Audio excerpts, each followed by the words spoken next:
अस्सलाम वालेकुम वरहमतुल्लाहि वबरकातुहू। इस मैथ में आप सबको खुशामदीद कहती हूँ।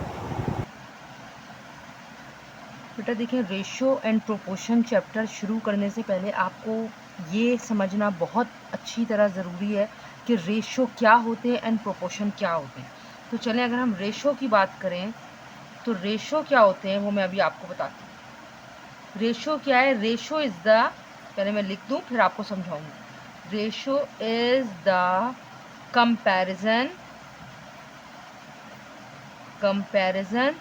Of two similar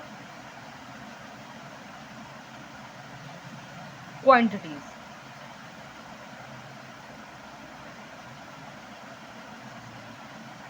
Okay, what ratio is? Ratio is the comparison of two similar quantities, जिससे आप a रेशियो b, सही है, दो सिमिलर क्वांटिटीज के बीच में कंपैरिजन को रेशियो कहते हैं। आप इसको इस तरह भी लिख सकते हैं और a अपॉन b भी लिख सकते हैं, सही है। दो ही चीज़ होंगी, तीन नहीं, दो चीज़ों के का कंपैरिजन रेशियो कहलाता है। जैसे two boys, two girls, centimetre का सेंटीमीटर से, मीटर का मीटर से, किलोमीटर का किलोमीटर से, लेंथ का लेंथ से, सही है, और किलोग्राम का किलोग्राम से। इस तरह से दो सिमिलर क्वांटिटीज़ का कंपैरिजन रेशियो कहलाता है। प्रोपोर्शन क्या होता है? अब एक है प्रोपोर्शन।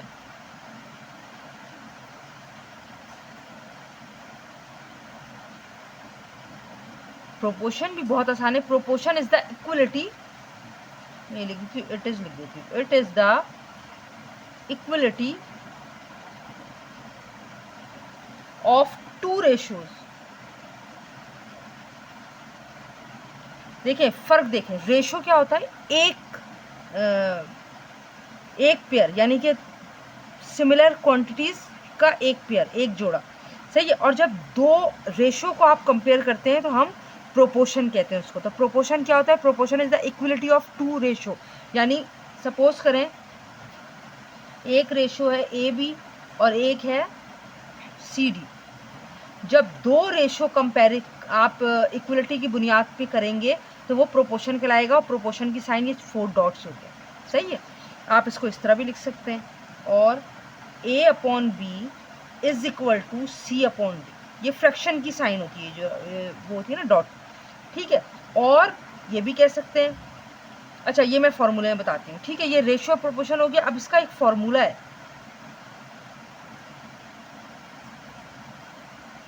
फॉर्मूला क्या है? प्रोडक्ट ऑफ एक्सट्रीम, पहले एक्सट्रीम आएगा।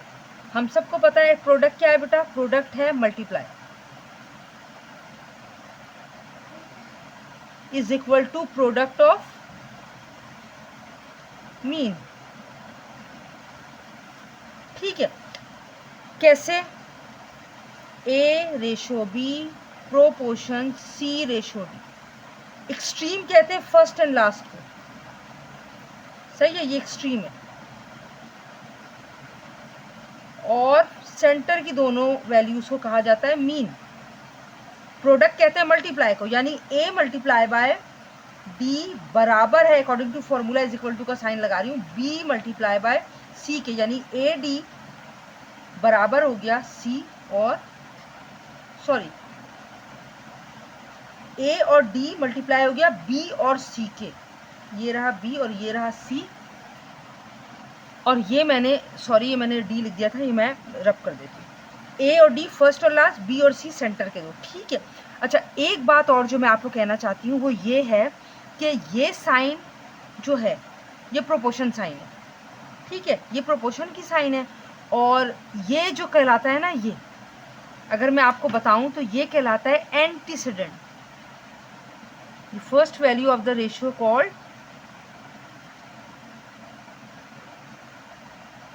एंटीसीडेंट। ये आपका एमसीक्यूज हो सकता है, एंटीसीडेंट। और ये सेकंड वैल्यू जो होती है वो कहलाती है कॉन्सिक्वेंट, ठीक है। ये मैंने आपको बता दिया है रेशियो क्या है, कंपैरिजन है टू सिमिलर क्वांटिटीज का। फ्रैक्शनल पार्ट को कहते हैं, ये जो फ्रैक्शन हो जाती है अपॉन में, सही है। प्रोपोर्शन क्या होता है, जब आप दो रेशो को आपस में कंपैरिजन करेंगे तो इक्वलिटी की बुनियाद पर, तो वो कहलाता है प्रोपोर्शन। सही है, प्रोपोर्शन की साइन है ये 4 डॉट, और ए रेशो बी मतलब होता है A upon B, C ratio D C upon D. और इसका फॉर्मूला क्या है, product of extreme is equal to product of mean, यानी फर्स्ट मल्टीप्लाई होगा लास्ट से और सेंटर के दो आपस में मल्टीप्लाई होंगे। फर्स्ट और लास्ट वैल्यू कहलाती है एक्सट्रीम की और सेंटर वैल्यू कहलाती है मीन की। ये इज इक्वल टू साइन जो है ये फॉर्मूले से लिया है हमने, ठीक है। Hope you understand. Now moving to exercise 24.1। बेटा 24.1 हम कर रहे हैं, चैप्टर का नाम है रेशो एंड प्रोपोर्शन। और रेशो एंड क्या होते हैं, प्रोपोर्शन क्या होते हैं, उसका फार्मूला क्या होता है, फर्स्ट वैल्यू रेशो की उसको क्या कहते हैं, सेकंड को क्या कहते हैं, मैंने आपको डिटेल में अभी बता दिया है। Hope you all understand. Now moving to question number 1 which is in triangle ABC। ये एक ट्राइंगल है, ये आपको सवाल में गिवन मिलेगा बना हुआ। DE पैरेलल है AB के। पैरेलल क्या होते हैं, ऐसी दो लाइनें जो साथ साथ चलती हैं लेकिन कभी मिलती नहीं है। देखें जो दो टू स्ट्रेट लाइंस है, ठीक है। वो कह रहे हैं DE पैरेलल है AB के, ये वाली DE पैरेलल है AB के। Okay fine. Measure CE find करना है हमें, C और E यानी ये वाला हिस्सा हमें फाइंड करना है, ये वाला C से E तक का। अगर मेजर BD 6 सेंटीमीटर का है, मेजर D और C 12 सेंटीमीटर का है, और मेजर A और E 5 सेंटीमीटर का है। सबसे पहले तो हम यहाँ सवाल में लिखेंगे डाटा, ठीक है। डाटा क्या होता है, जो सवाल ने आपको दिया है वो आप बता दें।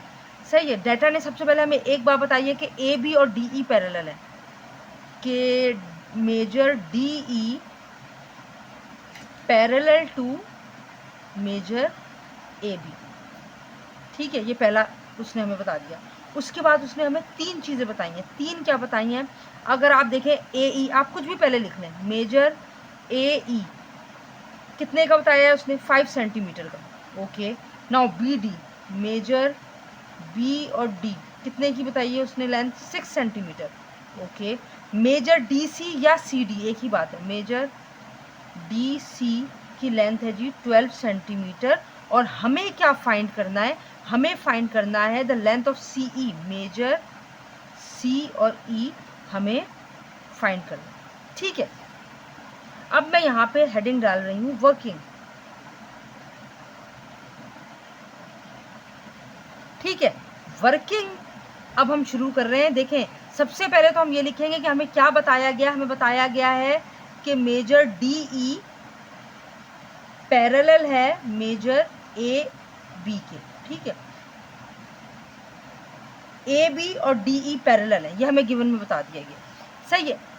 अच्छा, रेशो क्या होता है, लाइन डिवाइड होगी फ्रैक्शन में, जाहिर सी बात है कोई एक लाइन, सही है। अब हमें कहाँ की मेजरमेंट मालूम करनी है, हमें C और E मालूम करना है, सही है। तो हमें जो मालूम करना है, ये लाइन दो हिस्सों में डिवाइड होगी अपॉन में, एक ये।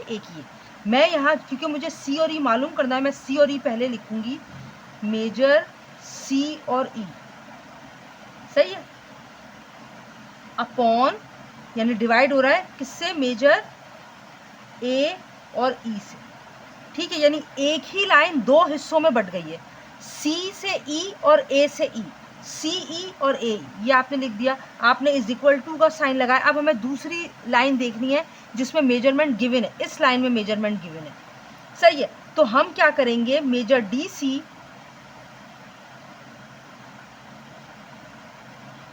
अपॉन मेजर BD, ठीक है। ये लाइन दो हिस्सों में बढ़ गई, ठीक है। अब we are just putting the value and get the answer. हमें CE मालूम करना है, मैंने लिखा मेजर CE, हमें नहीं पता एज इट इज लिख दिया। A और E की वैल्यू उन्होंने बताई है 5, D और C की वैल्यू बताई है 12, B और D की वैल्यू बताई है 6, सही है। अगर मैं इस तरह करूं, 6 1 जा 6, 6 2 जा 12, डिवाइड बाय 6 से मैंने काट दिया।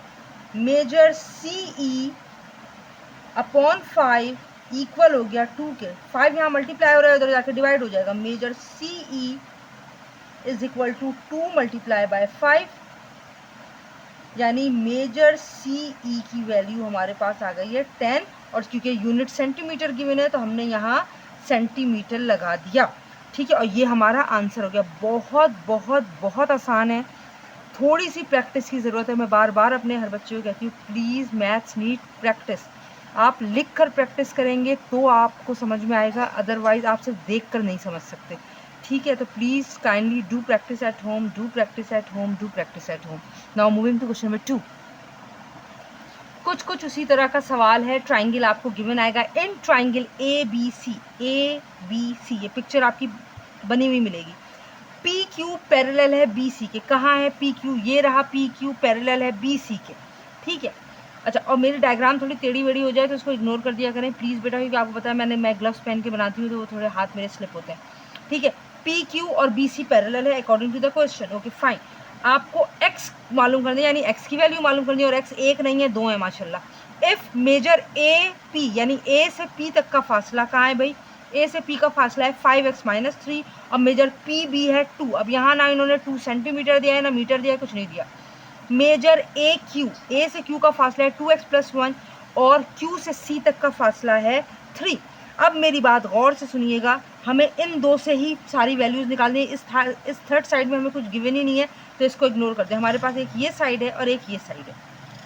ठीक है, चलें, तो हम सबसे पहले बिस्मिल्लाहिर्रहमानिर्रहीम डाटा बनाएंगे। डाटा वही होता है जो आपको सवाल ने बता दिया है।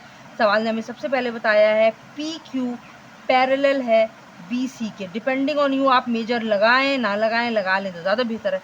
ठीक है, सेकंड उन्होंने क्या बताया है? वैल्यू ऑफ ए से पी, क्योंकि देखिए ए और बी फर्स्ट लाइन है ना, बेस लाइन, तो मेजर ए से P तक का फासला उन्होंने हमें बताया है 5x - 3। ओके, P से B, मेजर P और B का फासला उन्होंने हमें बताया है 2। सही, अब उन्होंने नेक्स्ट हमें क्या बताया? A से Q तक का फासला, मेजर A Q का फासला उन्होंने बताया है 2x + 1। Now major A Q का फासला 2x और बताया, और Q से C, मेजर Q और C का फासला हमें बताया है 3। ठीक है, और हमसे बोला है कि वैल्यू फाइंड करें आप x की। ठीक है, अब हम जा रहे हैं करने अपनी वर्किंग। नाउ सबसे पहले हम दोबारा बताएंगे कि भाई वर्किंग में हमें ये बताया गया है कि मेजर पी क्यू जो है वो पैरेलल है मेजर बी सी के, और मैंने आपको वही बता दिया पी क्यू ये रहा और बी सी पैरेलल है। सही है, अब वो आपको बोल रहे हैं, अब आपके पास दो साइड से देखिए, खुद ही देखें, पहली ए और बी वाली लाइन है, तो मैं पहले ए पी लिख दूँ, मेजर ए पी अपॉन ए और पी एक ही लाइन के होंगे, सिमिलर होते हैं ना, एक ही लाइन के फ्रैक्शन पार्ट होंगे। पी बी, मेजर पी और बी बराबर हो गए। अब इस हिस्से को ले लें, तो ए से क्यू और क्यू से C, major A Q upon major Q C. ठीक है बेटा, now we are going to put the value. A से पी तक का फासला है 5x - 3, पी और बी है 2, और ए से क्यू का फासला है 2x + 1 और 3। अब हमें कुछ भी नहीं करना है, हमें करना है बाय क्रॉस मल्टीप्लिकेशन।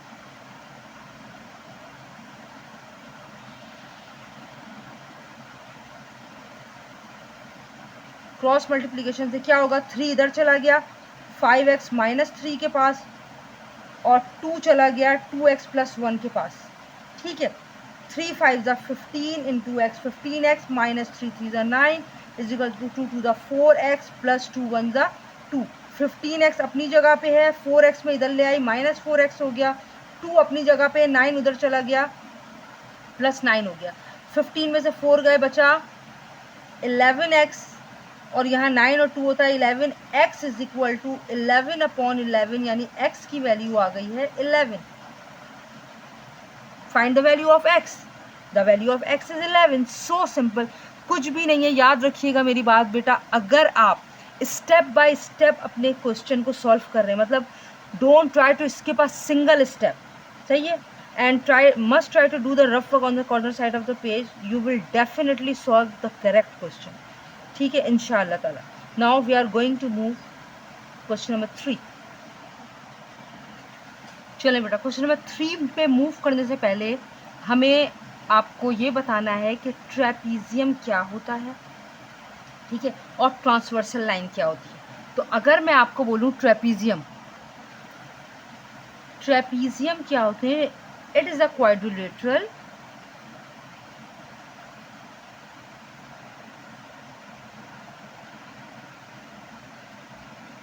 ये क्वाड्रिलेटरल है। क्वाड्रिलेटरल क्या, ऐसी डायग्राम जो 4 लाइनों से बनती है। देखिए 1 2 3 4, सही है।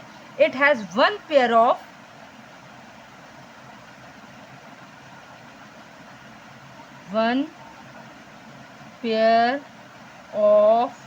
Parallel side. आपको मैंने बताया है पैरेलल क्या होता है, जो ऐसी 2 लाइनें जो साथ साथ चले और कभी ना मिले, पैरेलल साइड्स।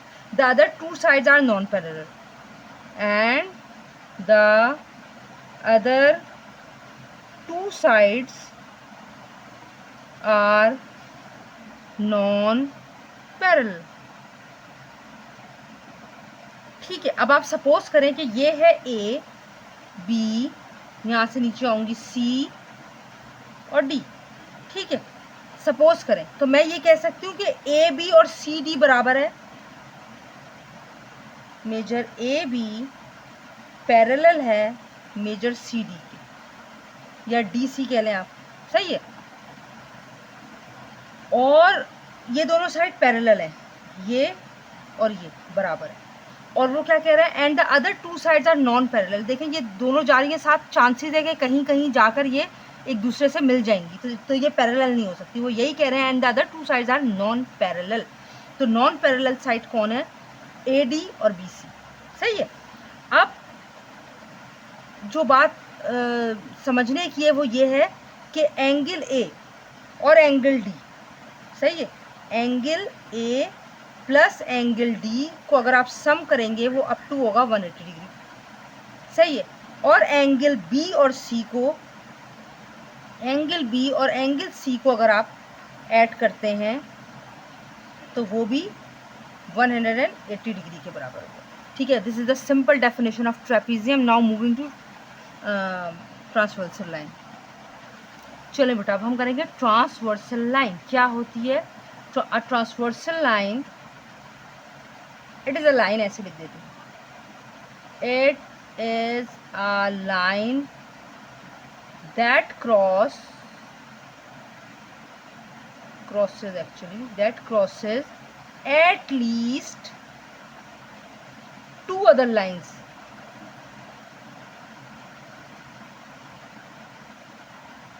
सिंपल। देखिए ये एक लाइन है और ये एक लाइन है, मैंने इसको नाम दिया P एंड Q। मैं यहाँ लिख सकती हूँ PQ is transversal. Is that clear? Now ये दोनों लाइन पैरेलल हैं और इसको नाम दिया मैंने L और इसको नाम दिया मैंने M। L M is transversal, transversal line लिखने, सही है। और इसी तरह ये और ये एक लाइन है और ये S और T, ठीक है। S और T है तो आप लिख सकते हैं S और T is also transversal line. यहां लिख दें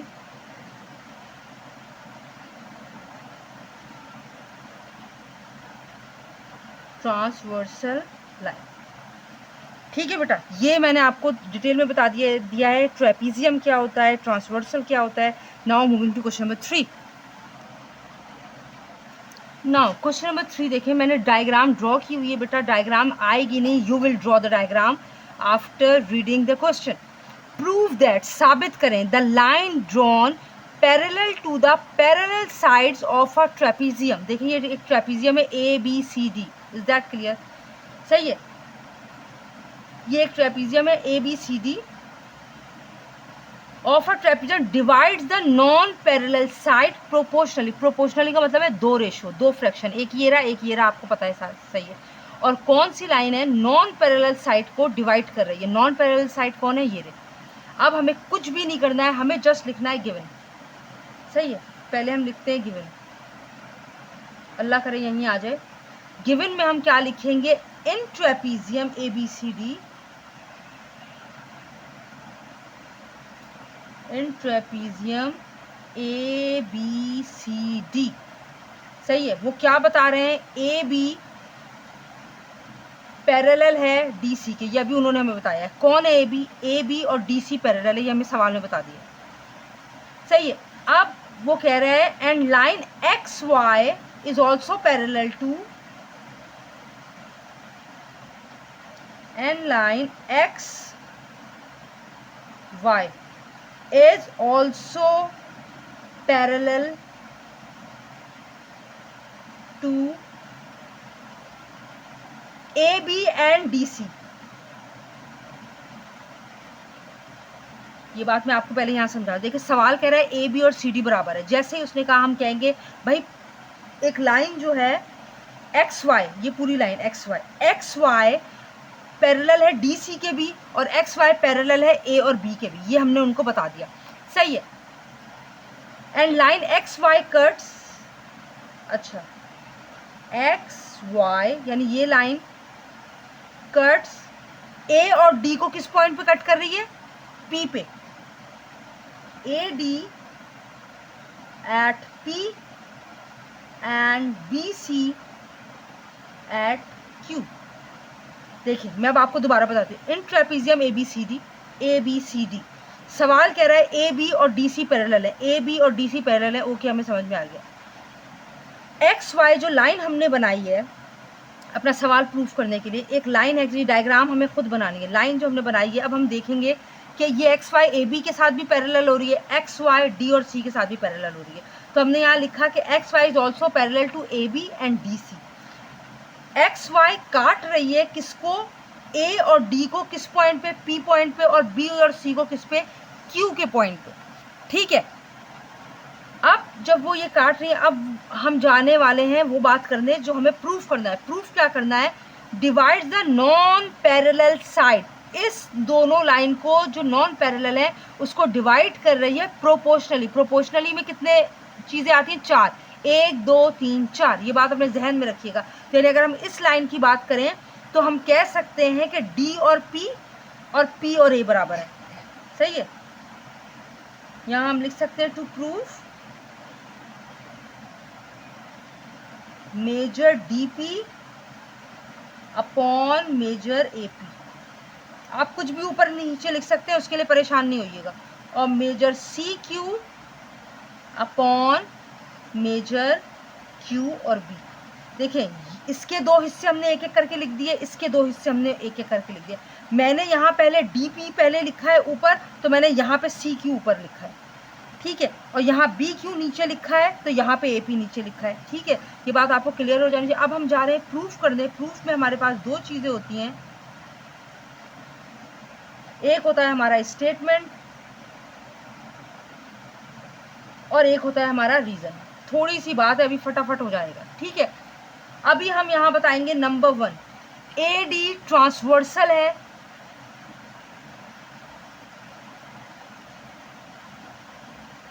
AD is transversal to, किस पर ट्रांसवर्सल है? AD एक लाइन है जिसने किसको काटा है? DC को। DC एंड XY, ये हमारा गिवन था, ठीक है। अब XY ने कट किया है किसको?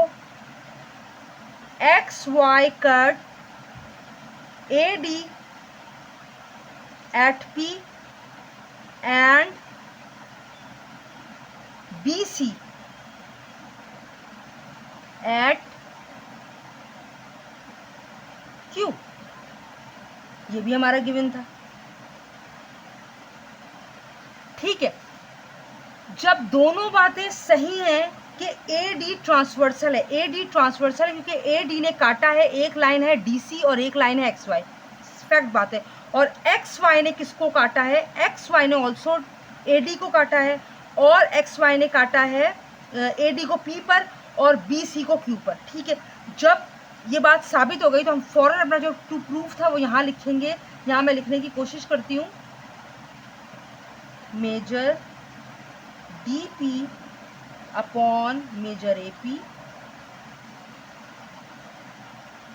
बराबर, ये यही पूरा टू प्रूव हम यहाँ लिखेंगे, is equal to measure C Q upon major Q B, और ये ऊपर डैश लगा दो। और यहाँ मैं लिखूंगी, ये देखें, ये मैंने, अच्छा इसका रीजन मैं क्या दूंगी, transitive property of equality, transitive property of equality. ठीक है बेटा। अब एक बात जो मैं आपको बताना चाहती हूँ कि ट्रांजिटिव प्रॉपर्टी अगर आपको लगे कि क्या है तो मैं आपको बता दूं, ट्रांजिटिव प्रॉपर्टी है a is equal to B है अगर, और b is equal to a है, b is equal to c है, तो हम कह सकते हैं a is equal to c है। This is called the transitive property. ठीक है, hope you all understand. Thank you so much. Question number 4 और क्वेश्चन नंबर 5 के साथ नेक्स्ट वीडियो में मिलेंगे।